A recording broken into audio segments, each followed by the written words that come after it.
साथियों नमस्कार।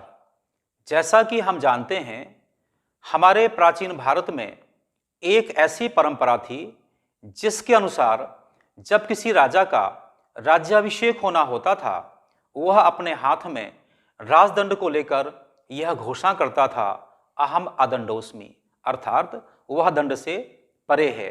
ठीक उसी समय राजपुरोहित अपने हाथ में धर्मदंड को लेकर उसे चेतावनी देते हुए कहते थे, धर्म दंडो असि, अर्थात धर्म का दंड सर्वोपरि है।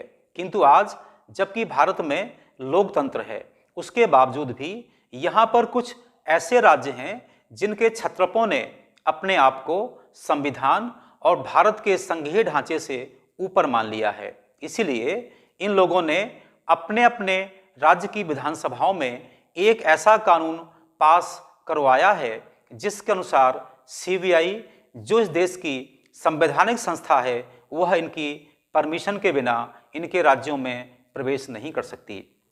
अब आप ही बताइए, क्या यह भारत के संघीय ढांचे और संविधान के लिए सीधी सीधी चुनौती नहीं है?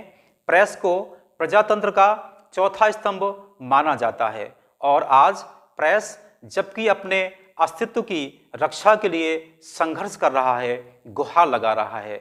ऐसी स्थिति में केंद्र और कोर्ट दोनों के दोनों कुंभकर्णी निद्रा में सोए हुए हैं।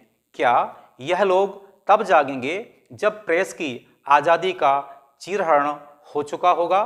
मुझे यह कहते हुए लज्जा आ रही है कि हमारे देश का सुप्रीम कोर्ट रात को भी खुल सकता है यदि उसका दरवाज़ा कोई रेपिस्ट या आतंकवादी खटखटाए, परंतु प्रेस के लिए, प्रेस की आज़ादी को अक्षुण्ण रखने के लिए हमारे देश के सुप्रीम कोर्ट के पास कोई समय नहीं है। हमारे देश के गृह मंत्री से लेकर कानून मंत्री तक तथा अन्य मंत्रीगण अर्णव गोस्वामी की गिरफ्तारी को असंवैधानिक मानते हैं, अनुचित मानते हैं। काश गृह मंत्री जी या प्रधानमंत्री जी ने चेतावनी देते हुए कोई ऐसा वक्तव्य रिलीज किया होता कि वे प्रेस की आज़ादी को अक्षुण्ण रखने के लिए हर स्थिति में प्रयास करेंगे, उसकी रक्षा करेंगे, तो मुझे नहीं लगता कि उद्धव ठाकरे सरकार ने इस प्रकार का कोई दुस्साहस किया होता। जिस आरोप को लेकर अर्णव गोस्वामी को गिरफ्तार किया गया है, वह कोई आरोप ही नहीं बनता। इसके बाद भी उन्होंने उसे न केवल गिरफ्तार किया बल्कि सीधा जेल में भेज दिया। आज मुझे नवाब मलिक का वह वक्तव्य याद आ रहा है जो कि उन्होंने एक स्टिंग ऑपरेशन में दिया था कि वह अर्णव गोस्वामी को बर्बाद करके छोड़ेंगे। मुझे लगता है कहीं ऐसा ना हो कि जेल में उनकी हत्या कर दी जाए। ध्यान रहे, अर्णव गोस्वामी न केवल एक राष्ट्रवादी प्रवक्ता हैं, अपितु वह अनेक अवसरों पर भाजपा के प्रवक्ता की तरह व्यवहार करते हैं।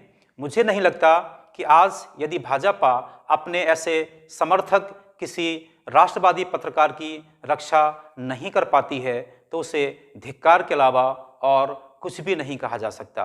बात बात पर तांडव खड़ा करने वाले शिव सैनिक महाराष्ट्र में जो चाहें वे कर लेते हैं, किंतु हमारे देश में आरएसएस जो एक राष्ट्रवादी संगठन है और वह ऐसा मानता है कि वह विश्व का सबसे बड़ा संगठन है, ऐसी घटना होने के बाद भी वह एक तथागत की भूमिका में मौन बैठा हुआ है। आज मुझे लगता है कि जितने भी इस देश के राष्ट्रवादी संगठन हैं, उन्हें चाहिए कि प्रेस की आज़ादी को अक्षुण्ण बनाए रखने के लिए वे सब अपने अपने स्तर पर संघर्ष करें, आवाज़ उठाएं, अन्यथा कहीं ऐसा ना हो इस देश का लोकतंत्र ही खतरे में पड़ जाए।